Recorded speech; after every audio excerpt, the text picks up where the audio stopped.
إن الحمد لله نحمده ونستعينه ونستغفره ونعوذ بالله من شرور أنفسنا ومن سيئات أعمالنا من يهده الله فلا مضل له ومن يضلل فلا هادي له وأشهد أن لا إله إلا الله وحده لا شريك له وأشهد أن محمدا عبده ورسوله قال الله تعالى في كتابه الكريم يا أيها الذين آمنوا اتقوا الله حق تقاته ولا تموتن إلا وأنتم مسلمون أما بعد أيها الإخوة, kita melanjutkan kajian kita di manhaj al-Imam Syafi'i rahimahullah di dalam menetapkan akidah. Ketahuilah ayyuhal ikhwah, sesungguhnya al-Imam Syafi'i rahimahullah adalah seorang imam yang senantiasa berpijak kepada pemahaman salafus salih. Beliau begitu sangat kuat di dalam berpegang kepada Al-Quran dan sunnah Rasulullah sallallahu alaihi wasallam. Bagi Imam Syafi'i, berpegang kepada Al-Quran dan sunnah itu adalah sebagai sebuah kewajiban. Karena ia adalah merupakan pokok. Al-Quran adalah merupakan dasar akidah. Demikian pula hadis Nabi sallallahu alaihi wasallam. Tidak boleh seorang mukmin ya akhul Islam yang mencari dalil selain Al-Quran dan hadis.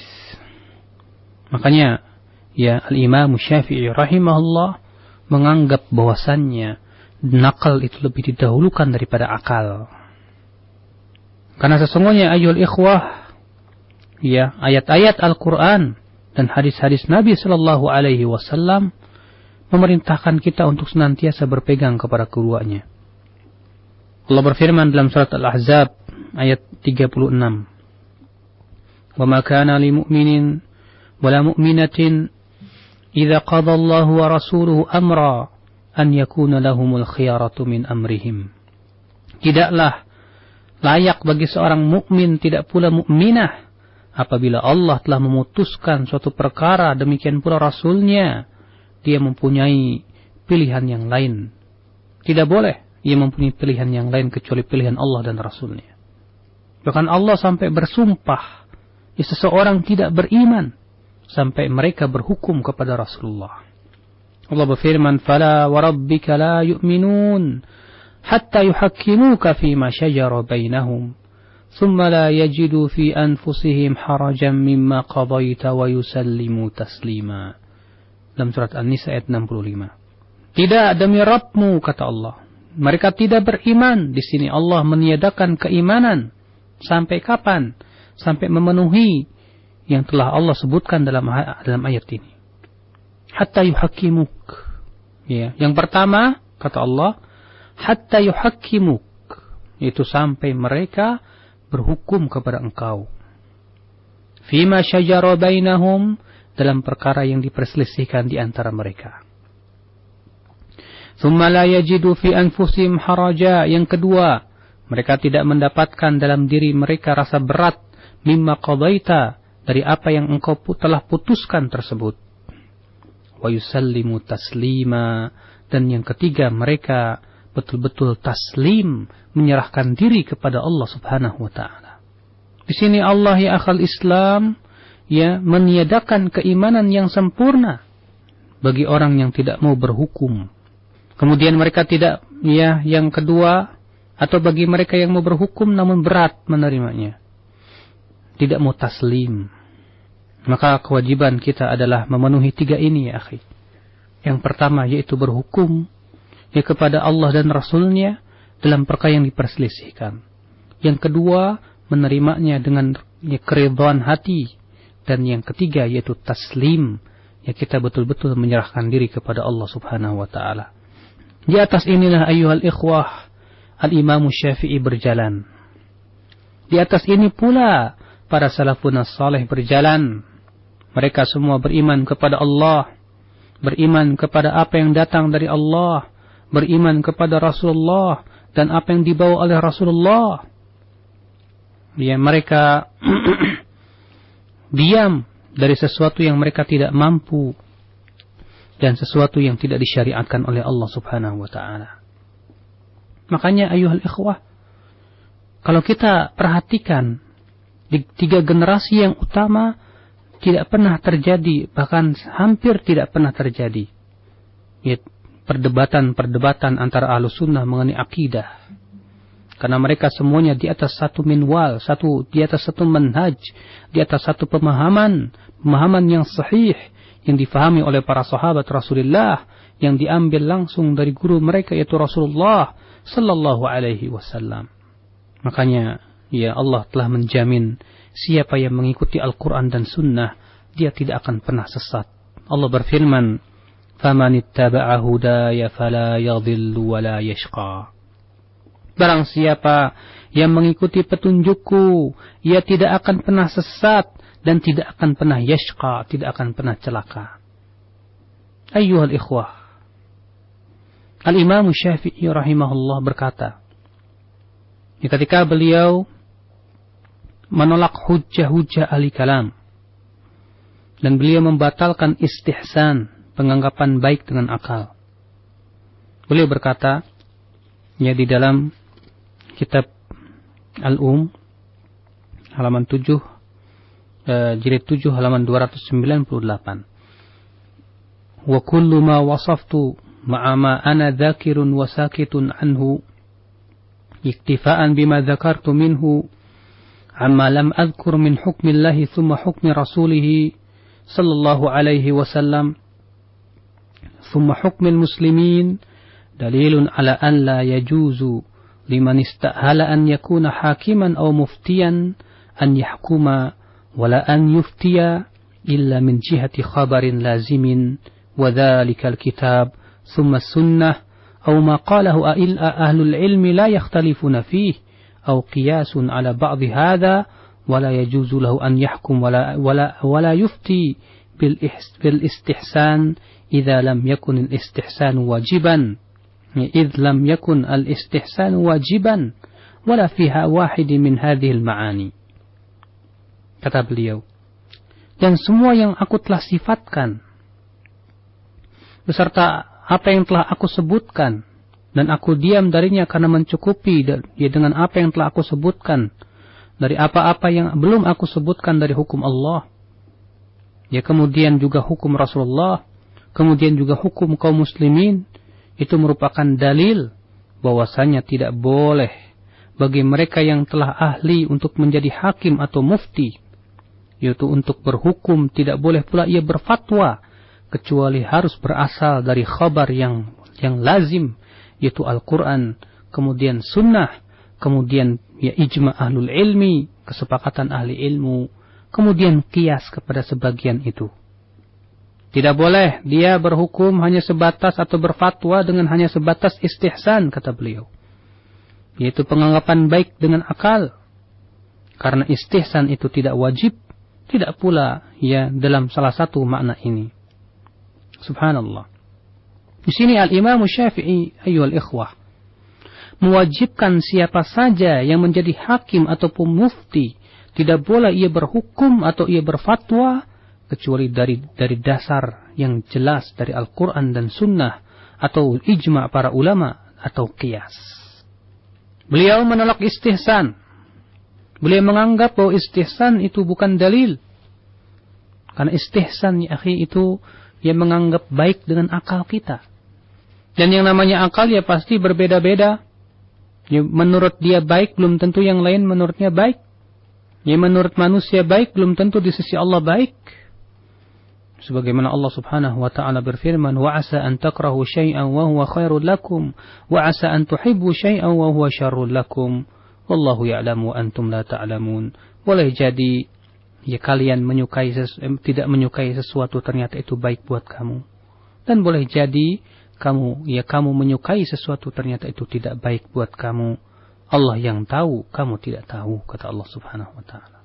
Kemudian Al-Imam Syafi'i berkata, فإن قال قائل فما يدل على ألا يجوز أن يستحسن إذا لم يدخل الاستحسان في هذه المعاني مع ما ذكرت في كتابك هذا.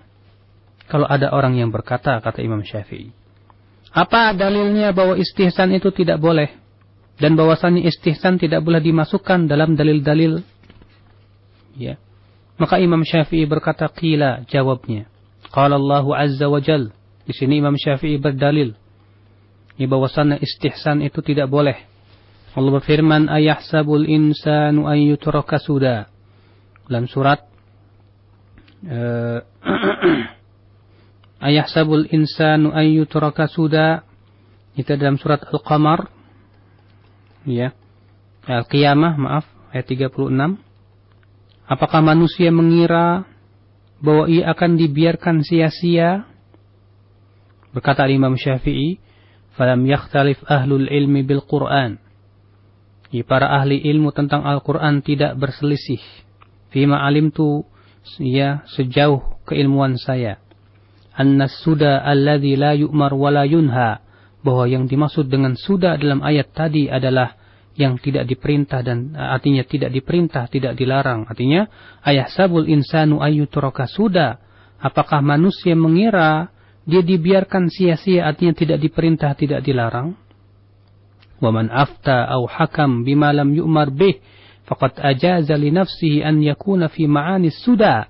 Maka barang siapa yang berfatwa atau berhukum dengan sesuatu yang tidak diperintahkan, berarti ia telah membolehkan untuk dirinya, ya, maka ia telah membolehkan untuk dirinya untuk berhukum atau berfatwa dengan makna yang sia-sia. Wa qad a'lamahu Allah annahu lam yatrukhu suda. Sementara Allah telah memberitahu bahwasanya Allah tidak meninggalkan manusia itu sia-sia. Wa ra'a an qala aqul bima syi'ta wadda'a ma nazal Qur'an bi khilafi fi hadha. Ya. Maka ya, pendapat orang yang mengatakan dengan sesuai dengan kemauan dia, ya, sementara Al-Quran ya, bertentangan dengan itu, jelas itu adalah merupakan kesia-siaan karena itu tidak diperintahkan oleh Allah, ya. Sementara yang dimaksud dengan sia-sia kata Imam Syafi'i yaitu yang tidak diperintah dan tidak pula dilarang. Kemudian Al-Imam Syafi'i pun menyebutkan dalil-dalil yang lain yang mewajibkan untuk berhukum kepada Al-Quran dan Sunnah. Dan bahwasannya tidak boleh seorang pun menyelisih Al-Quran dan Sunnah. Di antaranya Imam Syafi'i berdalil dengan firman Allah Subhanahu wa Ta'ala dalam surat Al-An'am ayat 106. Ittabi' ma uhiya ilaika min rabbik. Ya. Ikutilah apa yang diwahyukan kepada engkau dari Rabbmu. Allah juga berfirman dalam surat Al-Maidah ayat 49. Wa anihkum bainahum bima anzalallah wa la tattabi' ahwa'ahum. Dan hendaklah kamu menghukumi di antara mereka dengan apa yang Allah turunkan dan jangan mengikuti hawa nafsu mereka. Demikian pula ayuhal ikhwah, ya, beliau berdalil dengan sebuah ayat dalam surat Al-Kahfi. Jadi di mana dalam surat Al-Kahfi ayat 23-24 Allah berfirman, "Wala taqulanna li syai'in inni fa'ilun dzalika ghadan illa an yasha Allah wadhkur rabbaka idza nasit." Ya. Janganlah kamu mengatakan sesuatu bahwa aku akan melakukannya besok kecuali engkau berkata insyaallah. Di sini Allah Subhanahu wa Ta'ala melarang. Dan Rasulullah pun melakukannya. Ini menunjukkan bahwa mengamalkan Al-Quran dan Sunnah itu adalah merupakan sebuah kewajiban. Ikhwatal Islam, a'azzani Allah wa iyyakum. Fahadzal kalam, kata beliau, yadullu ala annahu yara anna Allah ma taraka lana syai'an mimma aradahu minna illa wadallana alaihi fi kitabihi aw sunnati nabiyhi sallallahu alaihi wasallam. Ya, perkataan Al-Imam Syafi'i tersebut menunjukkan bahwasannya madhab Imam Syafi'i bahwa Allah tidak meninggalkan untuk kita sesuatu yang kita inginkan kecuali Allah telah memberikan padanya dalil dalam Al-Quran atau Sunnah Nabi Sallallahu Alaihi Wasallam. Wa anna Allah dzakara fi kitabihi kulla ma yanfa'ul muslimin, dan bahwasanya Allah menyebutkan dalam Al-Quran setiap yang bermanfaat untuk kaum muslimin. Maka tidak ada kebaikan kecuali yang ditunjukkan oleh Al-Quran dan hadis. Dan tidak ada keburukan kecuali yang dilarang oleh Al-Quran dan hadis. Ya. Dan apa yang didiamkan oleh Al-Quran dan hadis, tidak boleh seorang pun mewajibkannya kepada seorang manusia. Ikhwatal Islam, ketika Imam Syafi'i rahimahullah masuk ke kota Baghdad, lalu Abu Thawr datang kepadanya bersama Husain Al-Karabisi, di mana keduanya yaitu Abu Thawr dan Husain Al-Karabisi berselisih kepada mereka seringkali datang kepada Ashabur Ra'i.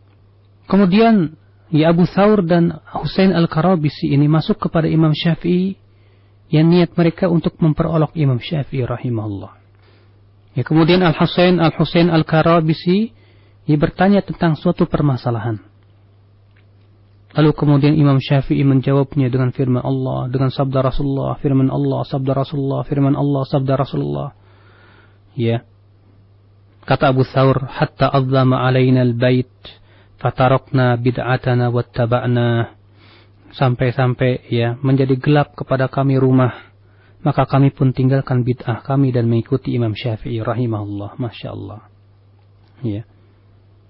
Lihat al-Imam Syafi'i, ketika beliau berhujjah melawan orang-orang yang mereka itu terkena syubhat ahli kalam, Imam Syafi'i rahimahullah yang menjidal mereka dengan Al-Quran dan sunnah Rasulullah sallallahu alaihi wasallam, yang mengikuti apa yang telah dilakukan oleh para salafus salih, seperti yang dikatakan oleh Umar bin Khattab radhiyallahu anhu, ketika Umar berkata bahwa akan datang nanti qaumun yujadiluna bisyubuhatil Qur'an, suatu kaum yang menjidal kamu dengan syubhat Al-Qur'an. Kata beliau, fajadilhum bis sunnah fa inna ahlas sunan a'rafu bi kitabillah. Jidalah mereka dengan sunnah, karena sesungguhnya ahlus sunnah atau orang yang ahli terhadap sunnah Rasul itu lebih tahu tentang pemahaman kitabullah jalla wa ala. Imam Syafi'i akhal Islam demikian. Makanya beliau tidak aneh kalau beliau itu disebut sebagai nasirul hadis, pembela hadis Nabi sallallahu alaihi wasallam. Sangat masyhur Imam Syafi'i berkata begini, amantu billah wa bima jaa anillah ala muradillah wa amantu bi rasulillah wa bima jaa an rasulillah ala muradi rasulillah. Aku beriman kepada Allah dan apa yang datang dari Allah sesuai dengan keinginan Allah. Aku beriman kepada Rasulullah dan apa yang datang dari Rasulullah sesuai dengan keinginan Rasulullah sallallahu alaihi wasallam. Makna yang sangat dalam sekali. Beliau berkata, aku beriman kepada Allah. Bukan hanya sebatas ucapan, tapi beliau berkata dan beriman kepada apa yang datang dari Allah, berupa perintah, berupa larangan. Ala muradillah, sesuai dengan keinginan Allah, bukan keinginan hawa nafsu kita, bukan keinginan syahwat dan akal kita, tidak. Makanya Imam Syafi'i berkata, sebagai disebutkan dalam kitab Al-Manaqib, An-nasu ghayah la tudrak, fa'alaika bil amri alladhi yuslihuk, falzamhu wada' ma siwahu wa la tu'ani. Manusia itu, kata beliau, tujuan yang tidak akan mampu kamu capai. Maka hendaknya engkau memegang perkara yang bisa membenahi dirimu. Peganglah ia, tinggalkan selainnya. Jangan kamu membuat capek diri sendiri. Artinya akhi, manusia itu kalau tidak berpegang kepada Al-Quran dan Sunnah hanya sebatas kepada ra'yunya saja, tidak akan pernah sampai. Karena yang namanya akhi, akal manusia itu berbeda-beda. Yang menurut si fulan benar, belum tentu menurut si fulan baik dan benar. Apabila semua dijadikan rujukan kepada akal manusia. Makanya benar kata beliau, manusia itu adalah tujuan yang tidak akan bisa dicapai. Kewajiban kita apa akhi? Berpegang kepada Al-Quran dan Sunnah. Karena itu yang akan memperbaiki diri kita, yang akan membenahi diri kita. Makanya Syekh Muhammad berkata, wa ma'lumun annahu la salaha illa bimutaba'atil kitabi was sunnah. Dan telah kita ketahui bahwa tidak ada kebaikan kecuali dengan mengikuti Al-Quran dan Sunnah Rasulullah sallallahu alaihi wasallam. Ikhwatul Islam, a'azzani Allah wa iyyakum. Beliau Al-Imam Syafi'i rahimahullah Itulah madhab beliau.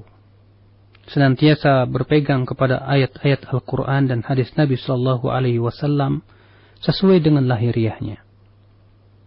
Beliau tidak pernah mentakwil atau memalingkan makna-makna ayat Al-Quran dari makna sebenarnya, karena itu adalah merupakan kebiasaan ulama kalam. Ya. Karena lebih-lebih ya akhi, Imam Syafi'i itu orang yang sangat fasih bahasa Arabnya. Beliau sangat faham tentang makna-makna Al-Quran dan hadisnya. Bahkan beliau dalam bahasa Arab dijadikan hujjah oleh para ulama. Yang berkata Abu Jarud Al-Makki, kana yuqal, inna Muhammad ibn Idris lughah wahdah yuhtaju bihi, kama yuhtaju bil batni minal Arab. Ya, Imam Muhammad bin Idris yaitu Imam Syafi'i bahasanya dijadikan hujjah, sebagaimana ya orang-orang Arab itu bahasa mereka dijadikan hujjah akan kefasihannya. Imam Baihaqi meriwayatkan dengan sanadnya kepada Jahil. Ia berkata, "Nazartu fi kutubi Syafi'i, fa idza hiya durrun manzumun ila durr." Ya, aku memperhatikan kitab-kitab Imam Syafi'i. Ternyata ia adalah bagaikan untayan ya, intan permata yang sangat mahal. Imam Baihaqi juga meriwayatkan dengan sanadnya kepada Muhammad bin Abdullah Al-Faqih. Ia berkata, "Sa'atu Aba Umar, ya ghulam Tha'lab alladhi lam tar'ainaya, ya alladhi lam tar'ainaya mislahu an hurufin akhadtu ala Syafi'i rahimahullah." فقال لي كلام الشافعي صحيح سمعت أبا العباس ثعلبا يقول يأخذون على الشافعي وهو من بيت اللغة يجب أن يؤخذ عنه. Berkata Muhammad bin Abdullah Al-Faqih, aku bertanya kepada Aba Umar, ya, di mana ia adalah ya pembantunya Tha'lab.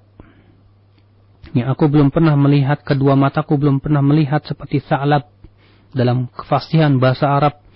Karena memang Tha'lab itu termasuk ya Aba Umar, ya ini adalah merupakan termasuk orang yang sangat kuat bahasa Arabnya. Akan tetapi ia mengambil dari Imam Syafi'i. Ya, dan berkata, perkataan Imam Syafi'i itu Masya Allah fasih, sahih. Ya, aku mendengar Abul Abbas Tha'lab, ya, di mana Tha'lab ini adalah merupakan imam ahli bahasa, berkata, mereka semua para ahli bahasa mengambil dari perkataan Imam Syafi'i. Dan beliau memang rumahnya bahasa Arab, ya, yang harus diambil, kata beliau. Subhanallah. Makanya subhanallah, Imam Syafi'i rahimahullah, ya, karena kefasihan beliau, karena beliau orang yang diberikan oleh Allah pemahaman yang sangat kuat tentang bahasa Arabnya, tidak aneh kalau beliau pemahamannya sangat dalam terhadap Al-Quran dan Sunnah Rasulullah Sallallahu Alaihi Wasallam. Ikhwatul Islam, kita masuk kepada pembahasan yaitu kedudukan sunnah di sisi Imam Syafi'i. Imam Syafi'i memandang bahwa sunnah itu sama dengan Al-Quran dalam pensyariatan. Ya, harus di sini kita perhatikan ya akhi, bahwa perkataan orang yang mengatakan bahwa Al-Quran di atas sunnah ini tidak benar. Perkataan orang yang mengatakan bahwa dalil itu Al-Quran kemudian sunnah, ya, ini adalah sebuah perkataan yang tidak benar. Kenapa? Pertama, bahwa sunnah Rasulullah itu pun berasal dari wahyu Allah. Karena Allah berfirman, la yantiqu 'anil hawa in huwa illa wahyu yuha. Ya, Muhammad tidak pernah berbicara dari hawa nafsunya, namun ia adalah wahyu yang Allah wahyukan kepadanya. Maka selama itu berasal dari Allah dan kedua-duanya wahyu, tentu itu setara. Yang kedua, bahwa sunnah menjelaskan Al-Quran dan tidak sebaliknya. Ya, sunnah Rasulullah yang menjelaskan kemujmalan, keglobalan Al-Quran. Ya, tidak demikian sebaliknya. Bukan Al-Quran yang menjelaskan sunnah Rasul Sallallahu Alaihi Wasallam. Ya, sebagian orang ada yang berdalil dengan hadis Mu'ad. Ya, ketika ditanya, ya hai Mu'ad, apa yang engkau lakukan ya untuk menghukumi manusia? Kata Mu'ad, aku akan ya mengambil dalil dari Al-Quran. Kalau kamu tidak temukan, ya dari sunnah. Kalau tidak, ya dari ijtihadku. Kita jawab, ini adalah hadis yang yang dhaif semua sanad-sanadnya, ya tidak sahih, terputus. Sehingga pada waktu itu tidak boleh kita berhujjah dengannya. Ya, Imam Syafi'i rahimahullah memandang bahwasanya sunnah Rasul itu sama seperti Al-Quran dalam pensyariatan. Ya, apa yang telah sahih dari dalam sunnah sama dengan apa yang telah tetap dalam Al-Quran. Apa yang diharamkan dalam sunnah sama dengan apa yang diharamkan dalam Al-Quran. Ya, tidak ada bedanya sama sekali. Ya, karena sesungguhnya Rasulullah sallallahu alaihi wasallam ia telah diberikan oleh Allah ia telah diberikan oleh Allah wahyu, sehingga beliau tidaklah berbicara kecuali dari wahyu dari Allah subhanahu wa ta'ala. Berkata Al-Imam Asy-Syafi'i rahimahullah, kullu ma sanna Rasulullah mimma laysa fihi kitabun wa fima katabna fi kitabina hadha risalah min dhikri ma manna Allah bihi 'ala al-ibadi min ta'allumil kitabi wal hikmah dalilun ala anna al-hikmata sunnata Rasulillah sallallahu alaihi wasallam. Setiap apa yang disunnahkan oleh Rasulullah dari apa-apa yang tidak ada padanya kitab, dan pada apa-apa yang telah kami tulis dalam kitab kami ini, yaitu kitab risalah, ya, dari penyebutan apa yang Allah berikan ya, kenikmatan dengannya kepada hambanya, ya, berupa mempelajari Al-Quran dan hikmah. Itu semua merupakan dalil bahwasanya hikmah adalah sunnah Rasulullah sallallahu alaihi wasallam. Maksud beliau bahwa makna hikmah dalam Al-Quran yang senantiasa Allah subhanahu wa ta'ala sebutkan hikmah, seperti dalam firman Allah dalam surat, misalnya surat Ali Imran ayat 164. Ya, laqad manna Allahu 'alal mu'minin idz ba'atha fihim rasulan min anfusihim yatlu 'alaihim ayatihi wa yuzakkihim wa yu'allimuhumul kitaba wal hikmah wa in kanu min qablu lafi dhalalin mubin.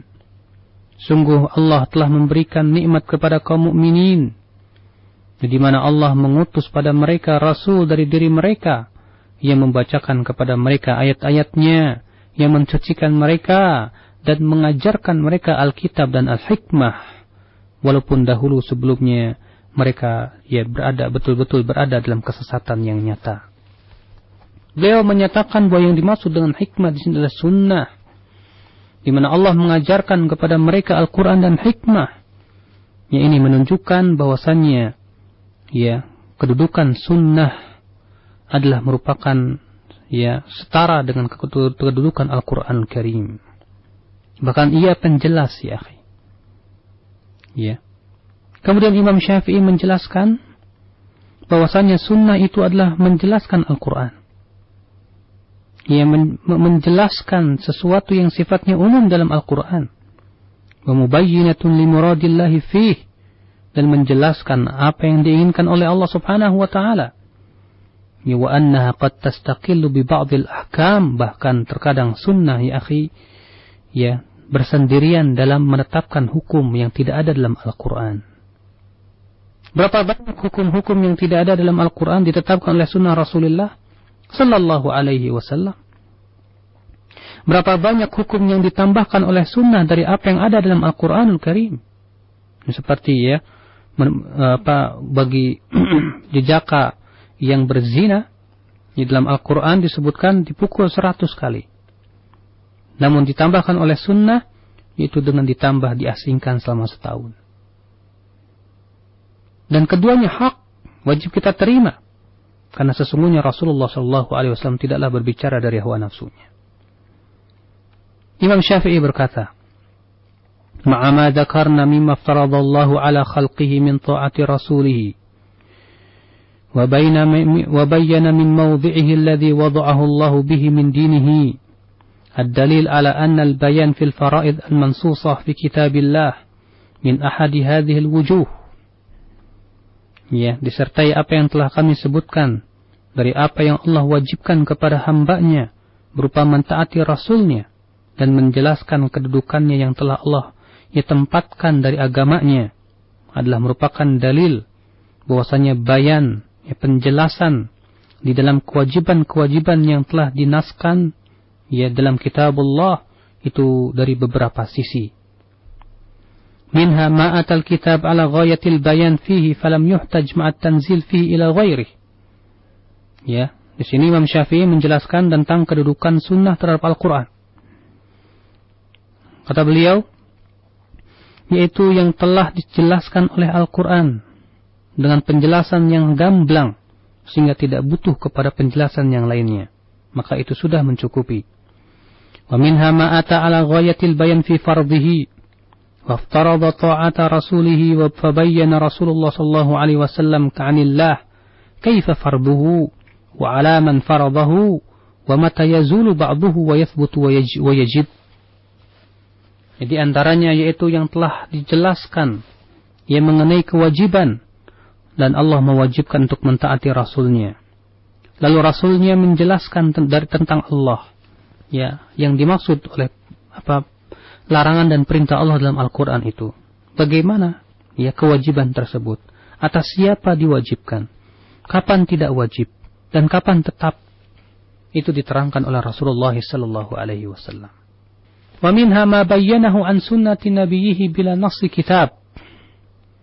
Yang ketiga kata beliau, yang dijelaskan oleh Rasulullah tidak ada dalam Al-Quranul Karim. Dan ini banyak. Ya. Seperti misalnya pengharaman setiap binatang yang bertaring dan berkuku. Tidak ada dalam Alkitab. Demikian pula banyak sekali diantaranya pengharaman ya nikah mut'ah. Pengharaman keledai jinak humur al-ahliyah. Tidak ada dalam Al-Quran. Ya. Wa kullu syai'in minha bayanun fi kitabillah. Kata Imam Syafi'i, semua itu dari sunnah itu adalah merupakan penjelasan apa yang ada dalam kitabullah jalla wa ala. Fa kullu man qabila 'anillah fara'idahu fi kitabihi qabila an Rasulillah sallallahu alaihi wasallam sunanahu bi fardillah ta'ata rasulih ala khalqihi wa an yantahu ila hukmihi. Wa man qabila an Rasulillah sallallahu alaihi wasallam fa anillahi qabil lima aftaradallahu min ta'atihi. Kata beliau, setiap orang yang menerima dari Allah ya kewajiban-kewajibannya dalam Al-Qur'an, dia pun harus menerima ya sunnah Rasulullah sallallahu alaihi wasallam karena Allah telah mewajibkan untuk mentaati Rasulnya kepada hamba-hambanya dan agar mereka kembali kepada hukumnya. Maka siapa yang menerima dari Rasulullah, maka dia wajib menerima pula dari Allah. Ya karena Allah lah yang mewajibkan mentaatinya. Ya inilah Al-Imam Syafi'i ya akhi. Kemudian beliau menyebutkan dalil-dalil tentang hujahnya sunnah. Ya beliau berkata, Wada'allahu rasulahu min dinihi wa faradahu wa kitabahu alladhi abana jalla thana'uhu. Annahu ja'alahu ilman lidinihi bima aftarada min ta'atihi وحرم من معصيته وأبان من فضيلته بما قرن من الإيمان برسوله ما الإيمان به. Ya Allah subhanahu wa ta'ala telah meletakkan Rasulnya dari agamanya dan mewajibkannya. Demikian pula kitabnya yang telah ya Allah subhanahu wa ta'ala jelaskan. Dan bahwasanya Allah jadikan ia sebagai ya ilmu untuk agamanya ini. Dengan apa yang telah Allah wajibkan berupa ketaatan kepada Rasulullah dan mengharamkan untuk memaksiati Rasulullah. Dan Allah juga menjelaskan tentang keutamaannya, ya disertai ya kewajiban iman kepada Rasulullah dan beriman kepadanya. Faqala tabaraka wa ta'ala, Allah berfirman, "Fa'aminu billahi wa rasulihi wa la taqulu thalathah, intahu khairan lakum, innamallahu ilahu wahid, subhanahu an yakuna lahu walad." Ya. Berimanlah kepada Allah dan Rasul-Rasulnya. Ini menunjukkan ya akhi kewajiban kita beriman kepada Allah dan Rasulnya. Ya, sebagaimana dikatakan Imam Syafi'i rahimahullah. Allah juga berfirman, Innamal mu'minun alladzina amanu billahi wa rasulih. Sesungguhnya mukminun itu siapa? Itu yang beriman kepada Allah dan Rasulnya. Faja'ala kamala ibtida'il iman alladzi ma siwahu taba'un lahul iman billah. ثم برسوله فلو آمن عبد به ولم يؤمن برسوله لم يقع عليه اسم كمال الإيمان أبدا hatta yu'minu bi rasulihi ma'ahu wa hakadha sanna Rasulullah sallallahu alaihi wasallam fi kulli man imtahanahu lil iman. Maka di sini kata Imam Syafi'i, Allah Subhanahu wa taala menjadikan kesempurnaan permulaan iman, ya, yang mengikutinya adalah iman kepada Allah kemudian iman kepada Rasulnya. Kalaulah seorang hamba beriman kepada Allah tapi tidak beriman kepada Rasulnya, tentu tidak akan sempurna imannya selama-lamanya. Sampai dia beriman kepada Rasulnya. Demikianlah itu yang disunnahkan oleh Rasulullah pada setiap apa yang beliau ujikan untuk keimanan itu. Inilah ayyuhal ikhwah. Al-Imam Syafi'i rahimahullah, yang senantiasa menyuruh kita berpegang kepada Al-Quran dan Sunnah Rasulullah sallallahu alaihi wasallam. Maka ya siapa saja tentunya orang yang menyatakan dirinya di atas mazhab Imam Syafi'i, dia wajib mengikuti apa yang telah disebutkan oleh Imam Syafi'i tersebut dalam kitab-kitabnya. Adapun kemudian ya mewajibkan kita harus taklid kepada Imam Syafi'i, jelas ini ya perkara yang dilarang oleh Imam Syafi'i itu sendiri, sebagaimana nanti kita akan jelaskan dalam pembahasan yang akan datang. Ini saja yang bisa saya sampaikan, mudah-mudahan yang sedikit ini bermanfaat buat kita semua. Amin ya rabbal alamin. Baik, demikian ikhwatal Islam sesi materi dari pembahasan kitab Manhaj Imam Syafi'i di dalam penetapan akidah yang disampaikan oleh Al-Ustaz Badrul Salam hafizahullah. Dan selanjutnya kita membuka sesi tanya jawab. Kita angkat untuk yang pertama dari penelpon. Assalamualaikum. Waalaikumsalam warahmatullahi wabarakatuh. Silakan Pak, dari mana? Dari Asrama Yon Air Center. Ya, silakan Pak. Assalamualaikum Ustaz. Waalaikumsalam warahmatullahi. Ini yang saya tanyakan Ustaz, berkaitan dengan hadis tadi yang Ustaz sampaikan bahwa tidak akan pernah celaka orang yang mentaati Quran dan Sunnah. Tapi orang banyak memuat Al-Quran dan Sunnah, tapi ternyata mereka menyimpang Ustaz. Artinya seperti majelis zikir, itu dia menggunakan Al-Quran yang hak, hadis yang sahih. Tapi kenapa mereka dalam mengamalkannya bisa salah, Ustaz? Mohon penjelasan, Ustaz. Assalamualaikum. Waalaikumsalam warahmatullahi. Pertanyaan yang sangat bagus. Ayyuhal ikhwah, tidak mungkin Al-Quran salah dan Sunnah pun Rasulullah pun salah. Tidak mungkin. Yang salah adalah orang yang memahaminya. Makanya ya Imam Syafi'i berkata, amantu billah wa bima ja'a anillah ala muradillah. Wa amantu bi Rasulillah wa bima ja'a an Rasulillah ala muradi Rasulillah.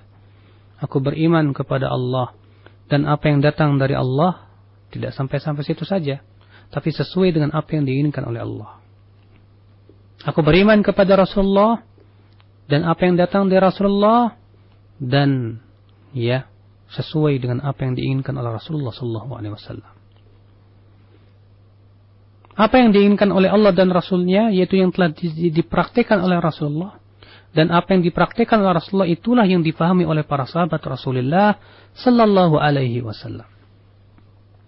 Maka ayyuhal ikhwah, Al-Imam Syafi'i tegas mengatakan bahwa dalil itu 4, Al-Quran, Sunnah, dan pemahaman para ulama, ijma' para ulama, demikian pula ya qiyas.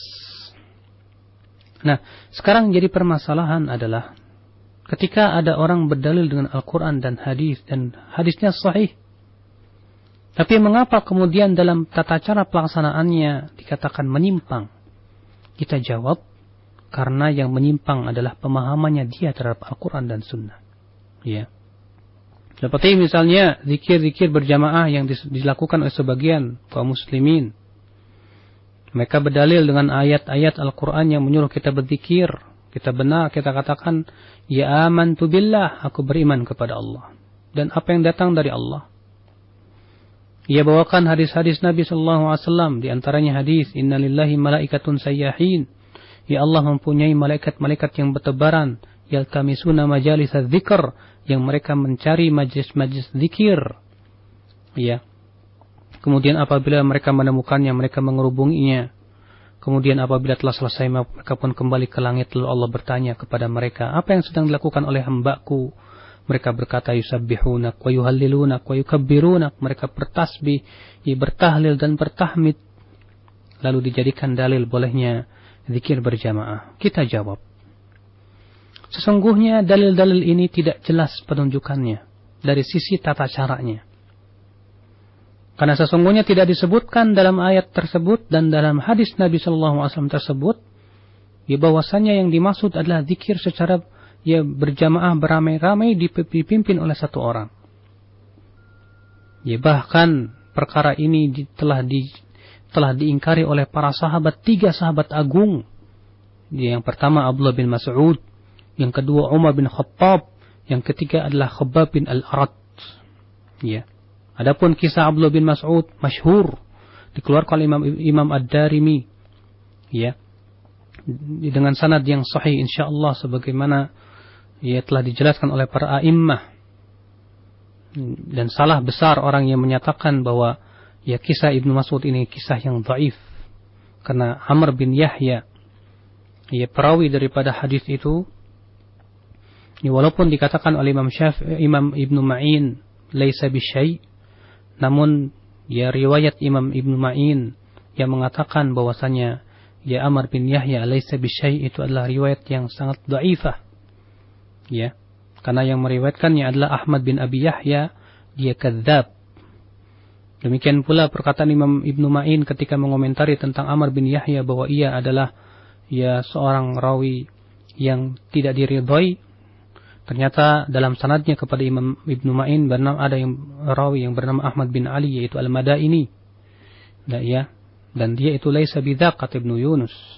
Yang sahih dan yang rajih bahwa Ibnu Ma'in sebagaimana disebutkan dalam riwayat Ishaq bin Mansur, dikeluarkan oleh Imam Ibnu Abi Hatim dalam kitab beliau Al-Jarh wa Ta'dil, bahwasannya Ibnu Ma'in berkata tentang Amr bin Yahya ia adalah thiqah. Adapun ayahnya yaitu Yahya bin Amr, dia pun seorang yang thiqah. Maka dari itu la syak, saya tidak ragu akan kesahihan hadis ini atau riwayat tersebut. Di mana Imam Ibnu Mas'ud yaitu Abdullah bin Mas'ud radhiyallahu an, ketika mendatangi suatu kelompok yang berzikir berjamaah dipimpin oleh satu orang. Apabila pemimpinnya berkata sabbihullaha mi'ata marrah, bertasbihlah 100 kali, mereka pun bertasbih 100 kali. Apabila dikatakan bertahlillah 100 kali, mereka semua bertahlil 100 kali. Apa yang dikatakan oleh Abdullah bin Mas'ud? Ya'uddu sayyi'atikum fa ana dhaminun alla yadhi'a minkum syai'an atau syai'un. Hitung saja kesalahan-kesalahan kalian, saya jamin tidak akan hilang dari kesalahan kalian sedikit pun juga. Waihakum ummata Muhammad, celaka kamu hai umat Muhammad, ma asra'a halakatakum, betapa cepatnya kebinasaan kamu.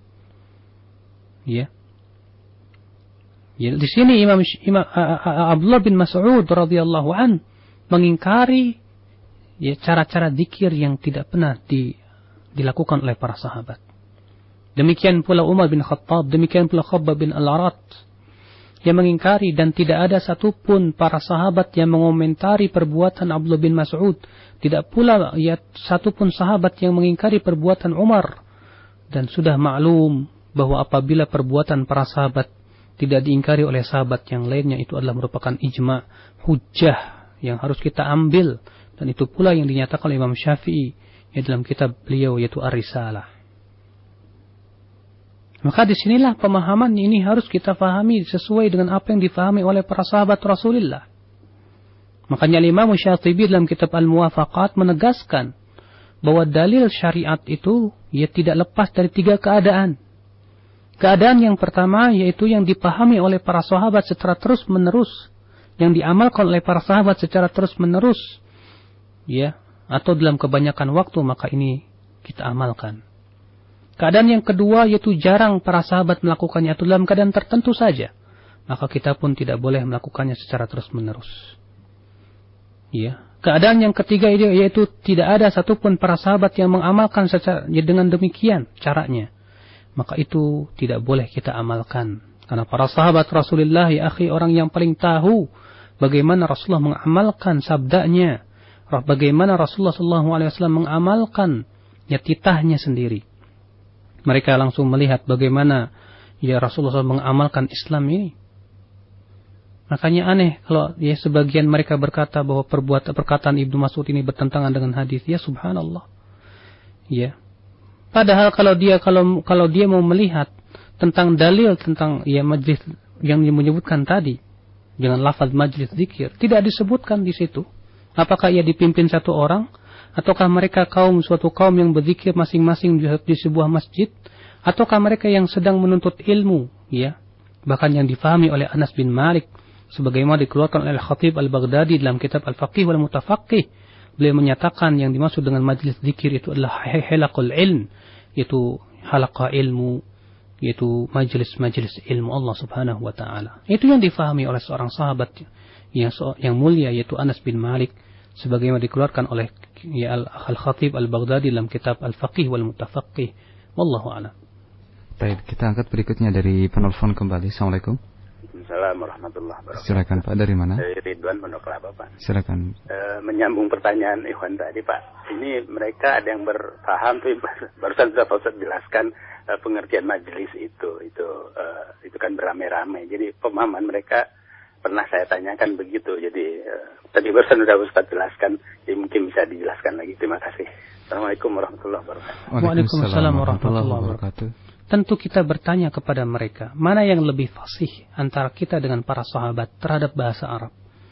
Apakah para sahabat kita lebih fasih dari bahasa Arab, sehingga ketika dikatakan majlis kita lebih paham tentang makna majlis daripada para sahabat Rasulullah? Apakah kita lebih paham tentang bahasa Arab daripada para tabi'in? Apakah kita lebih paham bahasa Arab daripada Imam Syafi'i yang dikatakan bahwa bahasa Arabnya hujjah oleh para ahli lughah? Mereka tidak ada satupun yang memahami dari kata majlis itu dengan mengadakan sebuah cara tersendiri dengan dipimpin satu orang berzikir beramai-ramai. Subhanallah, inilah akibat daripada orang yang terkadang merasa dirinya tahu bahasa Arab tapi tidak pernah rujuk kepada pemahaman imam-imam bahasa Arab. Para sahabat orang yang sangat fasih, sangat faham terhadap makna-makna bahasa Arab. Para tabi'in, para tabi'un demikian pula. Mengapa tidak ada satupun dari mereka yang melakukan seperti yang dilakukan oleh mereka? Tidak pernah ada satupun nukilan mau mereka berkumpul beramai-ramai seperti yang dilakukan di zaman sekarang ini, dengan mengadakan zikir berjamaah. Kalaulah ada, tentu telah mereka lakukan, walaupun sekali ataupun dua kali. Namun yang ada adalah majlis-majlis zikir yang dilakukan oleh para sahabat Rasulullah tidak seperti yang ada di zaman sekarang. Yang paling jelas saksi bagi kita adalah bahwa majlis-majlis itu baru muncul di zaman ini saja. Sebelum kita belum pernah muncul. Itu menunjukkan bahwa itu adalah sesuatu yang tidak sesuai dengan apa yang difahami oleh para sahabat Rasulullah, tidak pula para tabi'in, tidak pula para tabi'ut tabi'in. Naam. Taib, masih dari penelpon kita angkat kembali. Assalamualaikum. Taib, terputus. Kami berikan kesempatan kembali untuk penelpon yang ketiga. Taib, kita angkat pertanyaan sebelum kita angkat dari penelpon dari Abu Asma di Ciangsana. Ustaz, barakallahu fikum, apa yang menyebabkan antara Imam Syafi'i rahimahullah dengan Asy-Syafi'iyah pada saat ini banyak terjadi perbedaan baik di dalam akidah maupun fikih? Pertama, ayyuhal ikhwah, yang menyebabkan perbedaan adalah yang pertama dari perbedaan derajat keilmuan. Sebagaimana dikatakan oleh para ulama bahwa semakin jauh dari zaman kenabian, semakin pula jauh seseorang itu dari pemahaman yang benar. Sehingga terkadang terjadi perbedaan.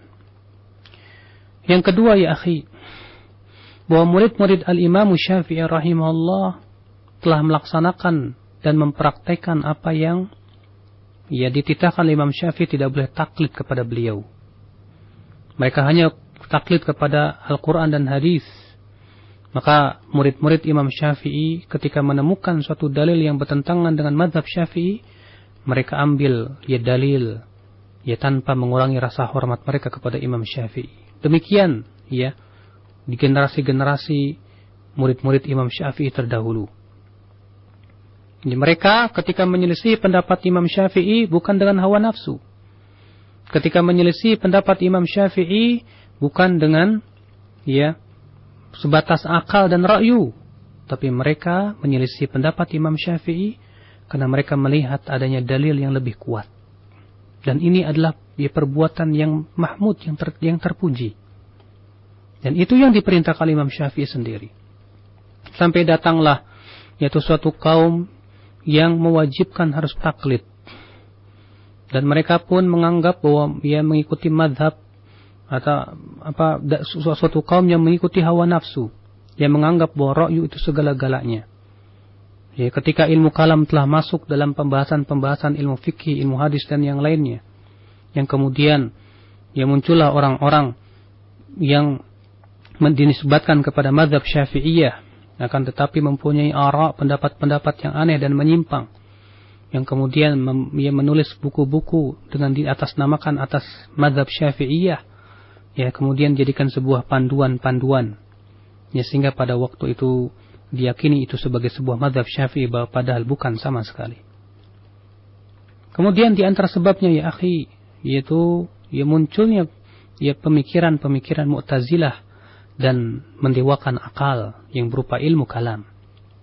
Ilmu kalam itu yang kemudian merusak banyak pemikiran kaum muslimin, sehingga pada waktu itu mereka berbicara tentang ilahiyat sebatas dengan ra'yu, sebatas dengan pemikiran. Akhirnya di antara mereka ada yang berkata, mazhab kami dalam fikih mazhab Syafi'i, dalam masalah akidah mazhab kami Asy'ari, dalam masalah ibadah mazhab kami Sufi. Akhirnya mereka mencampurkan gado-gado, sehingga pada waktu itu tercampur padanya antara kebenaran dan kebatilan. Na'udzubillah. Nah. Baik, kita angkat dari penelpon kembali. Assalamualaikum. Waalaikumsalam. Ya, silakan Pak, dari mana? Saya dari Heru di Jalan. Silakan Pak Heru. Pertanyaan saya, itu hukumnya bagaimana ya Pak Ustadz? Misalkan kalau zikir bareng-bareng begitu, terus misalkan habis sholat tuh kan biasanya ada yang zikir gitu habis sholat. Nah, itu hukumnya gimana? Dosa apa gimana gitu? Itu aja. Assalamualaikum warahmatullahi wabarakatuh. Waalaikumsalam warahmatullahi wabarakatuh. Ayyuhal ikhwah, sebelum kita mengetahui suatu hukum, kita harus melihat dengan jeli betul bahwasannya apa yang telah diperbuat oleh Rasulullah SAW dan para sahabatnya. Tatkala mereka berzikir setelah sholat itu tidaklah seperti yang ada di zaman sekarang dipimpin oleh imam, di mana mereka berzikir sendiri-sendiri, masing-masing berzikir, mengucapkan subhanallah 33 kali, alhamdulillah 33 kali, Allahu akbar 33 kali. Tidak pernah dinukil kepada kita bahwa Rasulullah SAW memimpin zikir. Kemudian juga para sahabat ketika jadi imam memimpin zikir, kalaulah ada sudah dinukil kepada kita dengan sanad-sanad yang sahih. Yang kedua, ayyuhal ikhwah, bahwa menyimpang daripada ajaran Rasulullah ini adalah sebuah perkara yang diharamkan dalam syariat kita. Karena sesungguhnya Allah Subhanahu wa taala mewajibkan untuk mengikuti Rasulullah. Dalam ayat-ayat yang telah kita sebutkan, di antaranya Allah berfirman, "Ittabi' ma yuha ilaika min rabbik." Ikutilah apa yang diwahyukan oleh Allah dari Rabbmu. Allah menyuruh Rasulullah untuk mengikuti wahyu Allah, dan apa yang diperbuat oleh Rasulullah berasal dari wahyu Allah. Berarti orang yang menyelisihi petunjuk Rasulullah, ia telah menyelisihi wahyu Allah Subhanahu wa taala.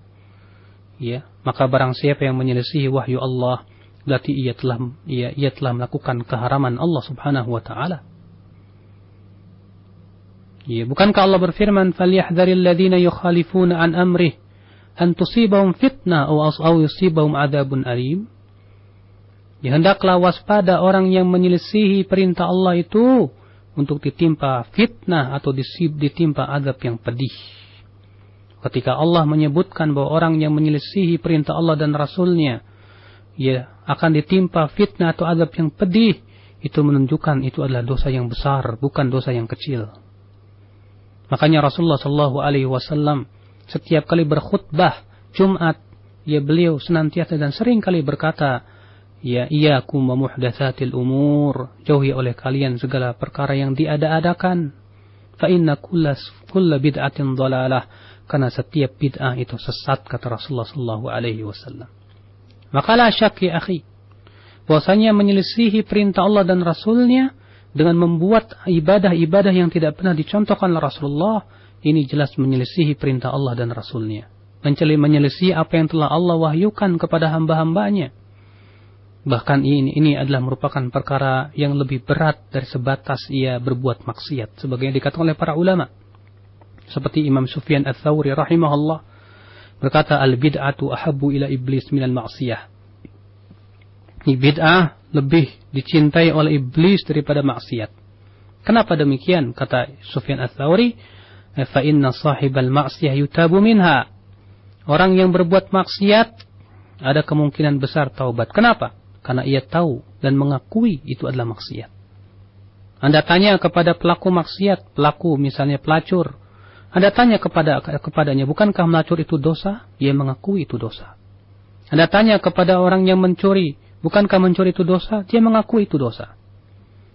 Wa sahibul bid'ah la yutabu minha, kata Sufyan Ats-Tsauri, sementara pelaku bid'ah itu sulit untuk bertaubat. Kenapa?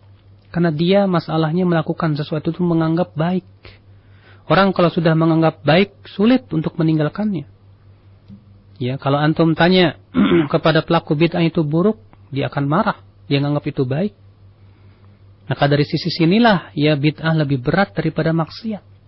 Bahkan Syekhul Islam Ibn Taimiyah dalam Majmu' Fatawa menegaskan bahwa ya bid'ah itu lebih berat daripada maksiat dengan ijma' kaum muslimin. Ditunjukkan oleh sunnah dan ijma'. Ya. Nah ini ayyuhal ikhwah, maka berhati-hatilah kita dari sesuatu yang sifatnya bid'ah, karena itu adalah merupakan menyelisihi perintah Allah dan Rasulnya. Iya. Naam. Baik. Kita angkat berikutnya dari pertanyaan pesan singkat Pak Saiful di Cilandak. Ustaz, bagaimanakah melatih atau menjadikan diri kita sebagaimana generasi para salafus soleh yang apabila mereka mendengar ataupun mendapatkan perintah dari Al-Quranul Karim dan Sunnah yang sahih, mereka langsung benar-benar melaksanakannya tanpa menundanya atau melalaikannya. Terima kasih. Jelas ya akhi, itu semua akibat daripada akidah yang telah kokoh dalam hati mereka. Makanya Aisyah radhiyallahu anha, sebagaimana dikeluarkan oleh Bukhari dalam sahihnya, berkata, adalah yang pertama kali turun dari Al-Quran adalah tentang surga dan neraka. Ditempa akidahnya, dikuatkan, ya dikokohkan. Ya kalaulah, kata Aisyah, yang pertama kali turun jangan kamu mencuri, kami akan berkata kami tidak akan meninggalkan mencuri selama-lamanya. Karena akidah belum kuat. Makanya pengokohan akidah itu sangat bermanfaat sekali. Ya, mengapa para nabi dan rasul semuanya dakwah yang pertama kali adalah pembetulan akidah. Syahadat la ilaha illallah Muhammadur Rasulullah. Pemahaman tentang makna la ilaha illallah, konsekuensinya apa? Ya, ketika sudah menghunjam akidah pada diri seseorang, maka ia segera mentaati Allah dan Rasulnya dengan sukarela dan penuh cinta. Tapi ketika akidah itu belum kokoh di hati seseorang, masih banyak penyakit hawa nafsu yang ada pada dirinya, taslimnya berkurang, ketaatan kepada Allah dan Rasulnya berkurang, di mana dia lebih senang untuk mengikuti hawa nafsu dan syahwatnya, maka yang seperti ini pun akan berkurang pula taslim dia kepada Allah dan Rasulnya itu. Maka dari itulah, disinilah kewajiban seseorang berusaha untuk menempa akidahnya dengan mempelajari kitab-kitab tauhid, dengan mengenal Allah Rabbul Alamin, siapa Allah, pencipta langit dan bumi, bagaimana sifatnya, bagaimana namanya, dengan mempelajari tentang surga dan neraka, dengan mengetahui bagaimana indahnya surga, bagaimana dahsyatnya api neraka, dengan mengetahui hakikat kehidupan kita di dunia, bahwa kita ini hanyalah hamba Allah Subhanahu wa ta'ala yang akan mati dan bertemu dengan Allah. Sehingga pada waktu itu ya akhi, ketika akidah kita sudah tertempa, ketika kita yakin dengan seyakin-yakinnya bahwa kita ini akan mati dan akan dimintai pertanggungjawaban oleh Allah, pada waktu itu kita akan senantiasa mengatakan sami'na wa ata'na. Nah. Kemudian dari Abu Nisa di Tangerang, Ustaz, bagaimanakah membedakan pengertian sunnah yang di antara pengertiannya apabila tidak dikerjakan maka tidak apa-apa, dan maaf apabila tidak dikerjakan tidak apa-apa, dan apabila dikerjakan mendapat pahala, dengan pengertian sunnah juga bisa merupakan sebuah kewajiban. Mohon penjelasan. Ayyuhal ikhwah, sesungguhnya makna sunnah sebelum munculnya ilmu-ilmu seperti ilmu fikih, ilmu usul fikih, itu adalah sesuatu yang diperintahkan oleh Allah Subhanahu wa ta'ala. Setiap yang diajarkan oleh Rasulullah itulah sunnah. Ya, karena sunnah secara bahasa artinya tata cara. Ya, tata cara. Sunnah Rasulullah yang dipahami oleh para sahabat adalah ajaran Rasulullah secara umum, baik yang wajib maupun yang sunnah.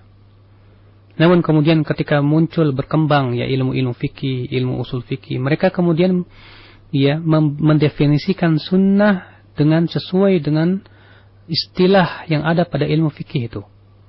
Maka ya dalam ilmu fikih misalnya, ya Imamul Haramain Al-Juwaini dalam kitab Al-Waraqat dia memberikan definisi sunnah itu ma yuthabu fa'iluhu, ma yuthabu ya ala fi'li fa'iluhu, yaitu orang yang diberikan, pelakunya diberikan pahala dan orang yang meninggalkannya tidak berdosa. Namun definisi ini pun juga banyak dikritik oleh para ulama juga setelahnya. Ya. Kenapa? Karena definisi ini cacat dari sisi apa? Pertama, ya, yang diberikan orang yang melakukannya akan diberi pahala. Definisi ini sangat cacat. Kenapa? Karena tidak setiap orang yang melakukan perbuatan itu diberikan pahala. Buktinya, kalau ada orang yang sholat, ya kemudian dia tidak ikhlas, dia tidak akan diberikan pahala. Kalau dia riya, ya mengharapkan pujian manusia, tidak akan diberikan pahala oleh Allah. Ya, definisi ini saja sudah ini cacat. Makanya sunnah itu adalah ya yaitu setiap yang diperintahkan oleh Rasulullah dengan perintah yang tidak kuat, di mana ya pelakunya yang meninggalkannya ini tidak mendapatkan dosa, namun itu adalah merupakan aib karena ia telah meninggalkan sesuatu yang disunahkan oleh Rasulullah sallallahu alaihi wasallam. Ya. Akibat daripada definisi yang salah, banyak orang yang terkadang ya terhadap sunnah pun sikapnya jadi salah. Akibatnya dia berkata apa? Ini cuma sunnah. Ya, enggak berdosa, ini saya tinggalkan. Ya, ketika ia melakukan makruh, dia berkata, ini cuma makruh. Ya, kalau saya melakukannya tidak berdosa. Subhanallah. Nah, ini adalah sebuah pemahaman yang tidak benar tentunya. Maka dari itulah ya ketika kita mendengarkan kata sunnah, seharusnya yang harus kita pahami pertama kali adalah sunnah itu adalah setiap yang diajarkan oleh Rasulullah, itu dulu. Tapi kalau kita berbicara tentang masalah ya, ilmu fikih misalnya, baru kita katakan sunnah adalah yang demikian. Menurut ya ilmu hadis misalnya sunnah beda lagi. Menurut kaidah usul fikih misalnya beda lagi. Menurut ya ilmu akidah beda lagi. Namun ya kalau kita mutlakan sunnah, itu maksudnya adalah yaitu apa yang telah diajarkan oleh Rasulullah. Semua ajaran-ajaran Rasulullah itu adalah sunnah Rasulullah sallallahu alaihi wasallam. Nah, baik. Kemudian kita angkat dari penelpon kembali. Assalamualaikum. Halo. Halo. Iya, silakan Pak, dari mana? Ini dari Pak Rahmat. Iya. Silakan Pak Rahmat. Nah, ini Pak. Assalamualaikum Pak Ustaz. Waalaikumsalam warahmatullahi. Ini mau tanya, itu kalau berzikir dengan jamaah yang tidak sunnah gimana Pak Ustaz ya? Iya, maksud Bapak? Kita melaksanakan sholat tapi tidak dengan yang mengikuti sunnah gitu. Iya. Ya. Itu gimana Pak? Apa kita melaksanakan sholat maksudnya gimana Pak? Berjamaah dengan ya, dari sholat jamaah. Imamnya itu tidak dengan ini. Ya berzikir bareng gitu. Iya. Tapi kita kan udah tahu begini sunnahnya gitu. Kalau berzikir kan ya sendiri, itu ya. Apa gimana gitu kan? Iya. Ya, kewajiban Bapak adalah pertama tetap sholat berjamaah di masjid. Walaupun imamnya itu suka berbuat bid'ah. Selama ia tidak kafir dan tidak murtad dari agama Islam, ya tetap kita sholat di belakang dia. Ya, karena sholat berjamaah itu wajib atas setiap laki-laki muslim. Yang kedua adalah kita hindari atau kita tinggalkan bid'ahnya itu. Kita tidak ikut-ikutan ya, kita berpikir sendiri saja. Ya. Itu yang hendaknya kita lakukan. Sambil kita sedikit demi sedikit menyampaikan kepada teman satu, ya, kita dakwah per individu dulu. Ya, kita dekati satu orang, kita fahamkan, kita berikan hujah-hujah dan dalil yang kuat. Ya, semoga Allah memberikan hidayah kepada mereka. Nah. Baik, kita angkat pertanyaan dari pesan singkat atau dari pertanyaan yang sudah masuk dari Bapak Sunario di Depok. Ustadz, bagaimanakah memberikan jawaban yang jelas dan tegas kepada orang yang mengatakan bahwasanya penisbatan kepada salaf atau atau salafi merupakan sesuatu yang bid'ah, dan orang yang atau mereka yang menisbatkan diri kepada salafi sudah atau hendak mengganti penisbatan terhadap Ahlus Sunnah wal Jamaah. Mohon penjelasan. Ayyuhal ikhwah, sesungguhnya penisbatan diri kepada salafi ini adalah telah ijma' para ulama. Sebagaimana dinyatakan oleh Imam Syekhul Islam Ibnu Taimiyah dalam Majmu' Fatawa, bahwasannya ya, orang yang menisbatkan diri kepada salaf itu adalah tidak tercela, bahkan ia adalah sesuatu yang mulia. Bahkan Syekhul Islam Ibnu Taimiyah menyatakan bahwa ya, menisbatkan dari diri kepada salaf itu boleh dengan ijma' kaum muslimin. Yang kedua, telah banyak sekali ya kata-kata ucapan kata-kata salaf ya diucapkan oleh para ulama terdahulu. Ya, seperti Al-Imam Ad-Daraqutni ketika Imam Az-Zahabi menyebutkan tentang biografi Imam Daraqutni. Imam Az-Zahabi dia berkata, lam yakhud Ad-Daraqutni fi ilmi al-kalam. Imam Daraqutni tidak pernah tenggelam dalam ilmu kalam, bal kana salafiyan, tapi ia seorang yang betul-betul salafi. Iya. Demikian pula ya ucapan-ucapan para ulama terdahulu, di mana para ulama mengatakan ya, seperti Al-Imam Al-Auza'i, alaika bi athari man salaf. Hendaklah kalian berpegang kepada asar jejak-jejak orang yang salaf terdahulu. Maka menisbatkan diri kepada salaf ini bukan sesuatu yang tercela, bahkan ia adalah sebuah kemuliaan, karena salaf itu artinya adalah para sahabat Rasulullah sallallahu alaihi wasallam. Bukankah Rasulullah sallallahu alaihi wasallam dia bersabda kepada anaknya Fatimah, ya khairus salaf ana laki, sebaik-baiknya salaf buat kamu adalah aku. Makanya para ulama yang menyatakan, dan ini sudah saya sebutkan, ya sudah saya jelaskan dengan gamblang, dan saya bawakan pendapat-pendapat ulama ya dalam pembahasan saya dari buku yang kemarin, yaitu Basair Dzawi Syaraf bi Marwiyati Manhajis Salaf. Bapak silakan bisa minta rekamannya.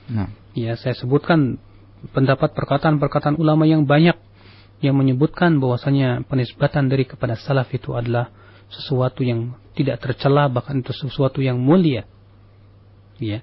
Makanya orang yang mengatakan bahwa menisbatkan diri kepada salaf ini bid'ah, aneh sekali. Ya, aneh sekali saya katakan begitu. Siapa ya ulama yang mendahului dia? Nah, sekarang kita balik bertanya kepada orang yang mengatakan bahwa menisbatkan diri kepada salaf itu adalah bid'ah. Siapa ulama yang telah mendahului dia bahwa menisbatkan diri kepada salaf itu adalah bid'ah? Abadan. Kalau dia cari ya semua buku-buku para ulama, tidak akan pernah ada satupun dari mereka yang berpendapat demikian. Justru yang ada adalah kebalikannya. Nah, kita akan pertanyaan dari pesan singkat masih dari Ahmad. Ustaz, seorang dosen menjelaskan bahwasanya sumber hukum yang utama hanyalah Al-Quranul Karim dan melarang mahasiswanya untuk mencari rujukan lain selain Al-Quran. Mohon penjelasannya, Ustaz. Ayyuhal ikhwah, ini adalah merupakan perkataan yang sakim, yang sangat ya jelek dan batil. Karena sesungguhnya Al-Quranul Karim tidak bersendirian dalam menetapkan pensyariatan. Ia butuh kepada sunnah Rasul. Bahkan Rasulullah SAW telah mengabarkan dalam hadis-hadis yang sahih akan munculnya orang yang hanya sebatas yang mencukupkan diri dengan Al-Quran. Kata Rasulullah, ya, yushik, subhanallah, saya lupa lafadznya, yang disebutkan Rasulullah SAW, ya, maknanya bahwa akan datang ya nanti ya orang yang dia itu apabila didatangkan kepadanya ayat sunnah-sunnah Rasulullah, dia berkata, da'na min hadza, ya tinggalkan ini, cukup apa yang ada dalam Al-Quran saja. Ya, hadisnya sahih, dikeluarkan oleh Khatib Al-Baghdadi dalam Al-Faqih wal Mutafaqih, dikeluarkan pula oleh Imam Muslim, seingat saya, dan juga Imam Ahmad dalam musnadnya, dan dengan sanad-sanad yang sahih, dan disahihkan oleh banyak para ulama, ini bahwasanya Rasulullah mengabarkan akan adanya ya suatu kaum yang hanya mencukupkan diri dengan Al-Quran tanpa sunnah Rasulullah SAW. Ya. Bahkan para sahabat pun berkata demikian. Ya'tunakum bisyubuhatil Quran. Mereka akan datang kepada kamu dengan syubuhat Al-Quran. Maka kemudian kata Umar, fajadilhum bis sunan. Maka jadilah mereka dengan sunnah Rasulullah SAW. Makanya ya dalam kitab Asy-Syariah yang ditulis oleh Imam Al-Ajurri ya dengan sanad-sanad yang sahih, maksudnya dari hadis Jabir bin Abdullah, bahwa ketika Jabir bin Abdullah menyampaikan hadis-hadis Nabi sallallahu alaihi wasallam, ya berkatalah salah seorang dari mereka, itu yang hadirin, ya da'na min hadza, ya tinggalkan sunnah-sunnah ini, kita cukupi dengan Al-Quran saja. Kata Jabir, udnu, kemari sini, kata Jabir. Awajadta fi kitabillah anna salat adh-dhuhri arba'an? Apakah kamu mendapatkan dalam Al-Quran bahwa salat zuhur itu 4 rakaat? Awajadta fil Quran ya anna salat al-asr arba'an? Apakah kamu dapatkan dalam Al-Quran bahwa salat asar itu 4 rakaat? Ya. Artinya kalau kita hanya sebatas Al-Quran tanpa sunnah, kita tak akan mampu memahami Al-Quran Karim. Karena Al-Quran itu rata-rata global ya akhi, penjelasannya. Ya. Ayat-ayatnya global. Allah berfirman, wa aqimus shalah wa atuz zakah, dirikan salat. Tidak dijelaskan dalam Al-Quran bagaimana tata cara salat, bagaimana tata cara zakat, bagaimana nisabnya. Maka orang yang mencukupkan diri dengan Al-Quran saja, kita tanya kepada dia, lalu bagaimana kalian salat? Ya, apakah dia salat kemudian membuat salah tata cara salat sendiri? Maka ayyuhal ikhwah, kalau dia menjawab, ya salat itu artinya doa, cukup kita doa saja, nggak perlu salat, maka ini dajjal. Ya. Orang seperti ini adalah ya para pembantu dajjal yang ingin berusaha untuk menghancurkan atau merusak Islam itu sendiri. Bukankah dalam Al-Quran banyak sekali ayat-ayat yang menyuruh kita untuk mengikuti Rasulullah SAW?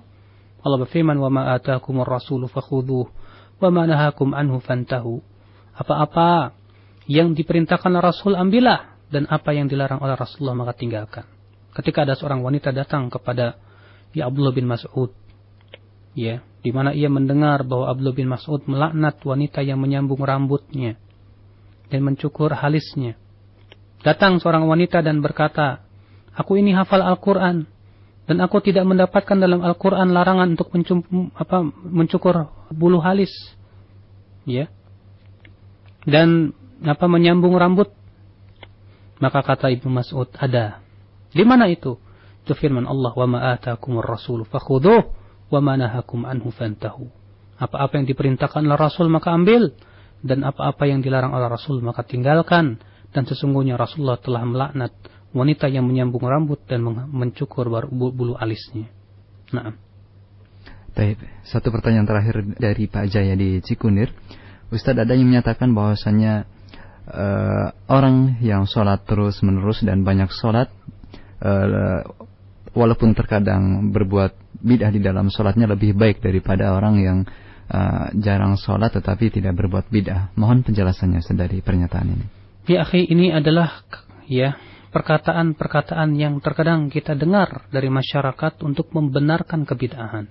Kalau kita seperti sering kali di kampung kita ini, di sini, nah, ya, ketika kita sampaikan bahwa misalnya usolli yang melafadzkan niat itu tidak ada dalilnya dari syariat, apa katanya?